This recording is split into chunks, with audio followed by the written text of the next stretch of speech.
They saw the ink and rolled their eyes. A butterfly on a soldier's forearm at A. Tier 1 base. Surely a joke, but they didn't know what it meant or where it came from. Not yet.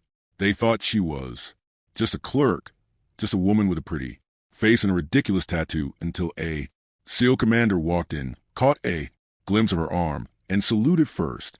The sun beat down on the blistering tarmac at Camp Hawthorne, a U.S. military base stationed deep in the unforgiving sands of Djibouti. Rows of Humvees sat, baking in the heat. Marines marched, shouted, sweated, and in the background, walking unnoticed between armored giants, was a woman in tan fatigues with her sleeves rolled high and clipboard in hand. Private First Class Eliza Trent, 28 Logistics Division, the kind of soldier no one looked twice at. Her boots were polished, her reports accurate, her voice soft but direct. She carried no weapon. She was stationed nowhere near combat zones. And aside from one small visible detail, an intricately inked butterfly tattoo just above her right wrist, she was invisible. She's got a butterfly on her arm, one of the infantry guys muttered. On the chow line, what's she going to do? Flutter at the enemy? Laughter followed. Eliza ignored it. As always, she moved through Camp Hawthorne like a ghost, well-liked by the supply officers, invisible to the brass, and considered utterly forgettable by the Tier 1 operators who used her department for resupply. SEALs, Green Berets, Delta, they all passed her by without so much as a glance. Until Tuesday, it was supposed to be just another requisition. Pickup, a blacked-out convoy pulled into base. 6 figures stepped out, all in gear, bearded and scarred and silent. Tier 1 types, the kind of men who spoke with their eyes and made the walls feel smaller when they entered a room. Eliza was standing at the rear supply desk when they approached. The lead SEAL looked her up and down. You the clerk? He asked. I'm the logistics officer of Record, she replied without blinking. He smirked. Didn't ask for your resume? Butterfly, one of the younger operators, chuckled. Man, I've seen more muscle on a Starbucks barista. Still, she handed them the signed-off crate with the serial tag intact. Her posture remained firm. Her expression stayed calm. But then something changed. The last man stepped in. He was older than the others. White hair at the temples, eyes like scorched iron. The stripes on his shoulder were subdued, but his authority wasn't. He froze when he saw her. No, not her. Her tattoo. The room went silent. He straightened, blinked once, then slowly raised his hand in a formal salute. The other SEAL stared. Sir, one of them asked, but the commander didn't break his gaze, didn't drop his salute. Eliza hesitated just for a moment, then returned it. Permission to speak freely, ma'am, he asked voice low. She nodded. He leaned in and whispered 4 words no one expected to hear. You were at Velasquez. Every muscle in the room tightened. The men who had been mocking her now stood still, blinking, the butterfly tattoo on her wrist. It wasn't just a design. It was a symbol, coded, issued only to members of a top-secret joint operation, known only by code name Velasquez. A mission that went off books 5 years ago and left 23 operatives unaccounted for. Everyone had presumed them dead. Eliza Trent was one of them. How are you? Still active? The younger SEAL asked, this time with no sarcasm. But Eliza didn't answer. She was already walking back toward the warehouse. The commander remained standing, eyes still locked on the corridor she disappeared into. She's not just active, Katie muttered. She's the reason we're alive. The rest of the men didn't laugh anymore. The next morning came like a slap to the face. Emma Steele arrived at Cowett Borough, 500 sharp, still in standard fatigues, still carrying the weight of every pair of eyes glued to her back. The jokes hadn't died down, they'd multiplied. Someone had printed a blurry snapshot of her tattoo and taped it up near the mess hall entrance with the word poser scribbled in red marker. A few recruits laughed loud enough to make sure she heard. She didn't flinch, didn't slow, didn't say a word. She walked to the chow line, got her eggs and black coffee, and sat at the very edge of the dining area alone facing the wall. It would have been another day of silence, if not for the two officers who entered 5 minutes later, Lieutenant Sandoval and Major Rikers, both career soldiers, both known to be particularly unforgiving to anyone who hadn't earned their place. They saw the tattoo photo, snickered. Then Sandoval said not quietly, "Looks like her tattoo has more clearance than her IQ." A burst of laughter. Emma placed her fork down slowly. Her shoulders relaxed, but her hands didn't move. Rikers approached, tapping the laminated tattoo photo with his index finger. "This you?" he asked loud enough for the whole room to hear. Emma didn't respond. He stepped closer. "You think putting that emblem on your skin makes you a ghost? Makes you one of them. You're wearing history you didn't earn." Still no response. Sandoval leaned in. "Let me guess. Your boyfriend was a SEAL. You stole it from his jacket while he slept?" Emma looked up at him, eyes clear, steady, calm. "No," she said flatly, "but my code wore it on his chest. The day we breached a compound in New Roston, I was third in." Rikers froze. "What did you say?" Emma stood up slowly, her back straight, her tray untouched. "You've had your laugh. Now let me speak with someone who knows what that emblem means." Then, for the first time since her arrival, she marched straight down the middle of the mesh hall. Every soldier's fork paused midair. Emma didn't break stride until she reached the door marked operations. She knocked once. A voice inside, rough, direct, called out, "Enter." Colonel Dean Marcus, a man with salt and pepper hair, and a silver seal trident above his heart, looked up from his desk as she stepped in. "Private Steele, sir," she said, requesting permission to clarify. "My record." He gestured for her to speak. She reached into her pocket, pulled out a folded piece of paper, and laid it on the desk. It was worn, creased, and stamped with multiple security seals. Marcus opened and froze. The first line read Operation Harrowweight redacted. Below it, Operative Code Ember 2 role. Tier 1 designated marksman commanding. Officer Declan Hoy, SEAL Team 6. Marcus blinked. "This can't be right." Emma leaned in. "I was attached. Off books under Sockham's Deep Vector program. I was the last operative out of Kandahar East when the compound was breached." The ink. She pulled back her sleeve to expose the full tattoo. A black star encircled with coordinates. "That's the Ember Code. Only 2 of us had it. The others buried in Arlington." Marcus didn't respond immediately. Instead, he stood up, walked around the desk, and saluted. Everyone in the adjacent hallway stopped moving. Through the open door, a few saw it happen. Colonel Marcus, decorated hard as nails, saluting a private. Emma returned. The salute, crisp and exact. Then she turned and exited the office. But the moment the mess hall saw her again, things changed. Rikers and Sandoval were both silent, standing at attention near the coffee urn like kids caught cheating. One soldier mumbled, "She's Ember, too." Another whispered, "That op was a myth. I thought it was Ghost Protocol." Emma walked past all of them, past the wall where her photo had been taped. Someone had already torn it down. She didn't say a word, but the silence she left behind was louder than all their laughter. It wasn't just whispers anymore. It was full-on speculation. By noon, the entire base was buzzing like a kicked hornet's nest. Nobody had ever seen Colonel Marcus salute a private, let alone stand while doing it, and the fact that he hadn't offered an explanation that made it worse. Emma Steele had returned to her duties at the South checkpoint like nothing had happened.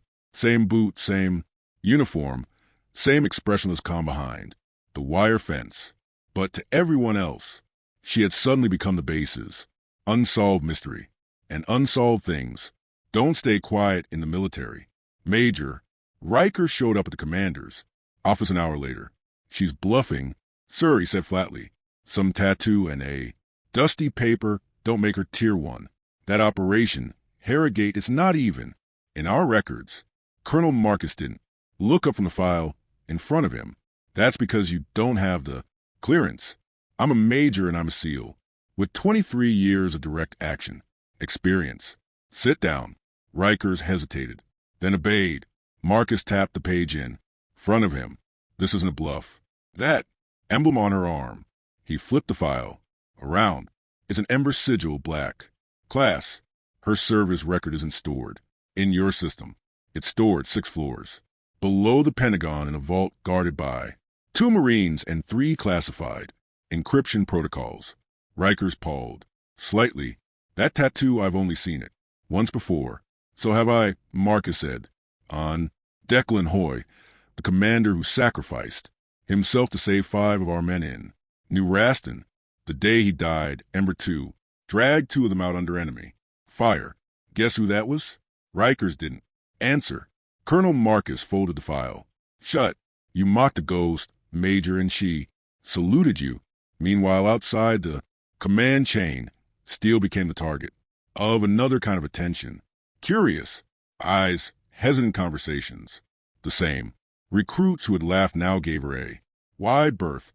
Some tried to offer apologies badly. Others simply avoided eye contact. But Emma wasn't interested in being understood. She wasn't there to make friends. She wasn't there to fit in. She was there to serve quietly, exactly as she had been trained.